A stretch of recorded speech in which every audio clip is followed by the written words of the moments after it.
अर्थव्यवस्था पर जो मौसम का असर होता है वो शायद इस साल ठीक रहे, क्योंकि मौसम विभाग ने इस साल सामान्य बारिश का पूर्वानुमान लगाया है।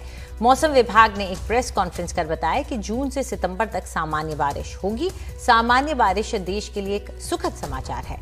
मौसम विभाग के मुताबिक इस साल पिछले 10 साल के औसत के 98% बारिश की संभावना है। दरअसल माना यह जाता है कि 96 से 104% तक बारिश सामान्य मानसून है और दक्षिण पश्चिम मानसून का देश के अर्थव्यवस्था के लिए बेहद अहम माना जाता है, क्योंकि इसका सीधा असर खेती और किसानों पर पड़ता है। ऐसे में सामान्य मानसून देश के लिए अच्छी खबर है।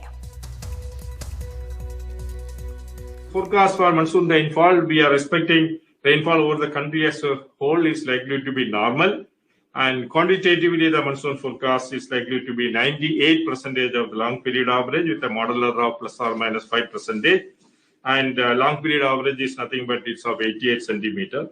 Neutral INSO conditions are prevailing over the Pacific Ocean, and neutral Indian Ocean dipole conditions are also prevailing over the Indian Ocean. All India monsoon rainfall 2021 स्वाभाविक रहेगा। ये पूरे भारतवर्ष के लिए एक सुखद समाचार है। समूचे देश में दक्षिण पश्चिम मानसून के ऋतुनिष्ठ यानी जून से सितंबर तक होने वाले वर्षा सामान्य रहने का संभावना है। सामान्य का मतलब होता है कि जो हमारा दीर्घावधि वर्षा होता है जून से सितंबर के बीच, उनकी 96 से 104% तक बारिश होने का उम्मीद किया जा रहा है। इस पर ज्यादा चर्चा के लिए सीधा रुख करते हैं हमारे सहयोगी हिमांशु शेखर मिश्रा का। हिमांशु, सामान्य मानसून थोड़ा लोगों को आम भाषा में समझाए, क्या होगा इसका मतलब हमारे देश के लिए? देखिए अंजलि, इसका मतलब बहुत साफ है कि अगर सामान्य मानसून रहता है तो इससे फसल अच्छी होगी, क्योंकि किसानों को सिंचाई के लिए जितना पानी चाहिए देश के अधिकतर हिस्से में जो पूर्वानुमान है वो सामान्य बारिश का है। इसका सीधा मतलब है कि देश के किसानों को, अधिकतर किसानों को जो उनके फसल के लिए पानी की सिंचाई के लिए पानी की जरूरत होगी फसल की, वो पानी उन्हें ज्यादातर किसानों को मिलेगा और इससे उनकी उपज अच्छी होगी।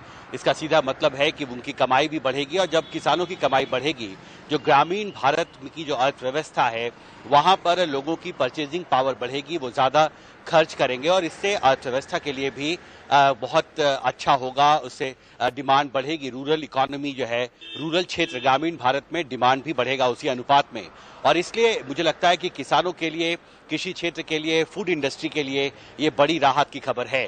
इसको दूसरे तरीके से अगर आप समझें तो पिछले साल जब लॉकडाउन लगाया गया था, आपको याद होगा कि अधिकतर जो सेक्टर थे भारतीय अर्थव्यवस्था के वो मंदी की चपेट में आ गए थे। अर्थव्यवस्था बहुत तेजी से गिरती जा रही थी। उस दौरान कृषि क्षेत्र उन चुने हुए क्षेत्रों में था जिसमें कि विकास दर बेहतर थी पिछले साल से, और क्योंकि वो पिछले साल भी अच्छा मानसून था और उसकी वजह से जो फूड प्रोडक्शन है वो ज्यादा अच्छा हुआ। और भारत सरकार भी मुफ्त में जो अनाज बांटने का जो एक कार्यक्रम मोदी सरकार ने शुरू किया था वो भी सफल रहा था, क्योंकि गरीब लोग जिनकी इनकम खत्म हो गई थी, जिनकी नौकरियां चली गई थी, रोजगार छिन गया था, उनको मुफ्त में अनाज पहुंचाना आसान हुआ भारत सरकार के लिए। और इस बार भी अगर मानसून सामान्य रहेगा, पिछले साल की तरह की स्थिति एक बार फिर उभरती जा रही है। अंजलि, आपको पता है कि सर्विसेज सेक्टर, विशेषकर टूरिज्म और ट्रैवल इंडस्ट्री के साथ साथ कई जो व्यापारी हैं, मॉल्स बंद किए जा रहे हैं, दुकानों को बंद किया जा रहा है, तो नाइट कर्फ्यू और पार्शियल लॉकडाउन का असर जो है